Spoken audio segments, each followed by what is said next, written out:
Bonsoir. Ce soir, c'est mamie qui raconte. L'histoire d'un cartable trop glouton. Quelques jours avant la rentrée des classes, Paul n'a toujours pas de cartable. Impossible d'en trouver un. Tous les magasins ont été dévalisés. Il en déniche finalement un au fond du grenier. C'est un drôle de cartable, tout biscornu, mais c'est mieux que rien. Le jour de la rentrée, Paul vérifie qu'il n'a rien oublié avant de partir à l'école. 2 cahiers rouges, 2 bleus et un vert, recompte-t-il. Mais où est le cahier jaune? Paul cherche partout. Le cahier jaune est introuvable. Ce n'est pas grave, dit sa maman. En voici un autre. En classe, la maîtresse regarde les fournitures de chaque élève. 2 cahiers rouges, un vert, un jaune et un bleu, recompte-t-elle sur la table de Paul. Il te manque le second cahier bleu. Ben, je l'avais ce matin, proteste le garçon. Paul rentre chez lui très vexé. Il sort ses affaires de son cartable et là, il manque un cahier rouge. 3 cahiers qui disparaissent le même jour, c'est trop. Paul fouille et refouille dans son cartable quand soudain quelque chose lui mord les doigts. Aïe! Crie-t-il en retirant sa main. Quelle chochotte!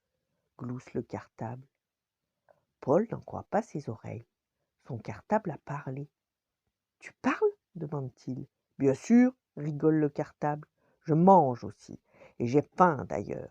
Donne-moi un cahier ou je te croque le bout du nez. Les cahiers, c'était toi?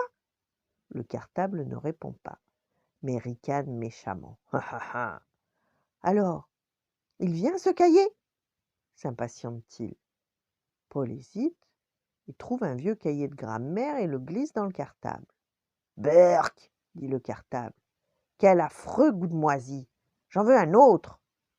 Paul lui donne vite le cahier jaune, mais cela ne peut pas durer. À ce rythme, il n'aura bientôt plus de cahier. Heureusement, le cartable semble repu. En attendant qu'il recouvre l'appétit, Paul a une idée.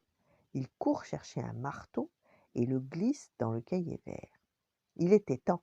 J'ai faim, tonne le cartable. Voilà, voilà, dit Paul en lui glissant le cahier vert. Le cartable engloutit le cahier. Et aïe! Je me suis cassé une dent. Bien fait, dit Paul. Ça t'apprendra à manger mes cahiers. À partir de ce jour-là, le cartable ne mangea plus un seul cahier. Il se contenta des boulettes de papier, des avions que Paul lui donnait.